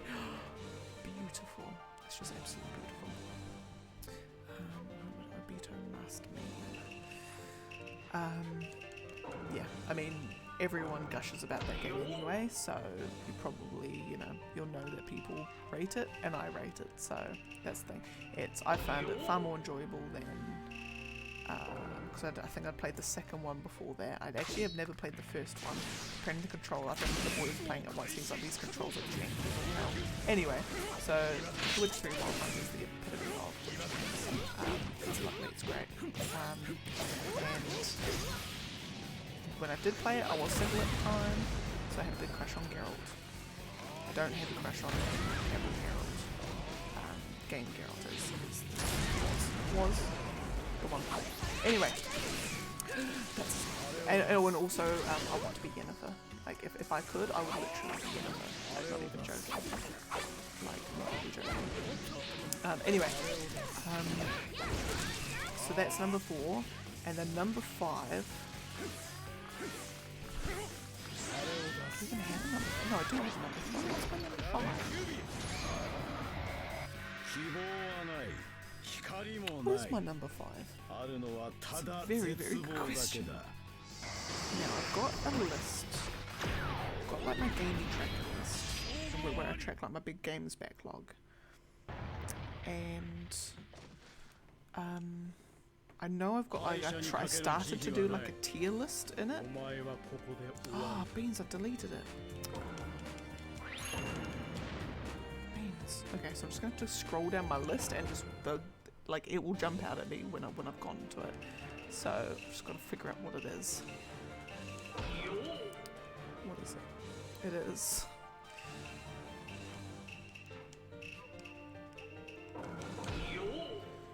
It's none of the Assassin's Creeds, it's none of the Bayonettas, it's none of the Borderlands, none of the Crash Bandicoots, none of the Danganronpas, none of the Dark Souls, none of the Devil May Cry.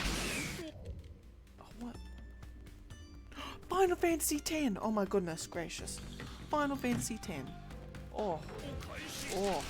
Whoa. Again, if you're not a fan of turn-based, and if you're playing on, if you're not a fan of turn-based or random encounters, it will not be the game for you, because that's all it is. In terms of combat, but I have never experienced, I've never witnessed a masterclass in storytelling like Final Fantasy X has done. World building and storytelling. It is, my god, one of the best written stories I've ever come across in my life. It is intelligent, it is emotional, it is beautiful, it can be cheesy at parts, but hey, what game isn't? And it is just the characters are all interesting. You know, everything just makes sense. Like everything makes sense. You know, I'm always a fan of like the shower thoughts, fridge logic kind of thing. It is just packed with all of that sort of stuff. It is just incredible. It's just an absolutely incredible game. Story-wise, you know, a lot of people, it's hit and miss on the combat for a lot of people. As much as people criticize Final Fantasy 13 for being a hallway, 10 is a hallway to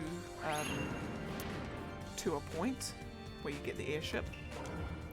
But it's a hallway that you can go back and forth in technically, to a point. There's a point in the game, I want to say it's like, I don't want to say it's midway. No, it's probably like midway through the game. There's a boss that you can beat, and as long as you don't go into the next zone over, you can literally walk all the way back to the starting island.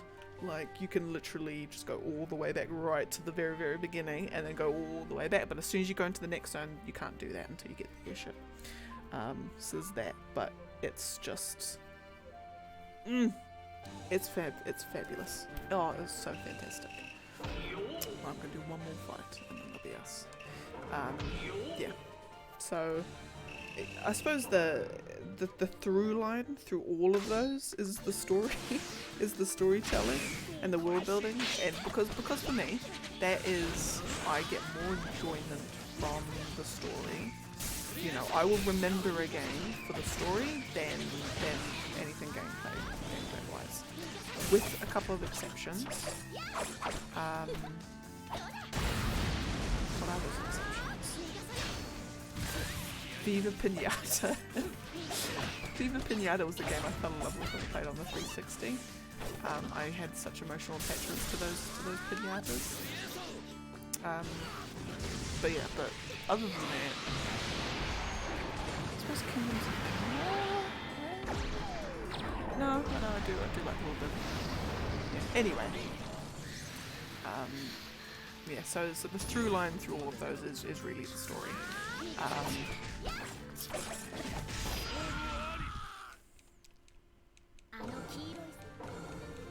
I mean, that being said, if Final Fantasy 7 Rebirth,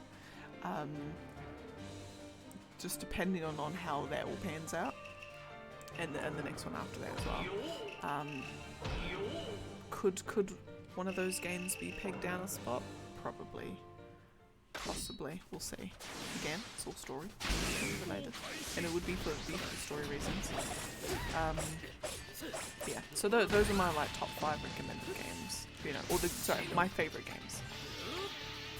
And obviously I would recommend all of them, but again, I recognise that for some of those games, you know, and it would be the game for gameplay reasons more than anything. It might not be everyone's cup of tea, and that is absolutely fine. You know, if you don't like turn-based and you don't like random encounters, don't do Dragon Quest 8, and you wouldn't like Final Fantasy 10. If you're not into, if you need to play it around your kids, don't play Witcher 3. If you're not a big fan of super stylized,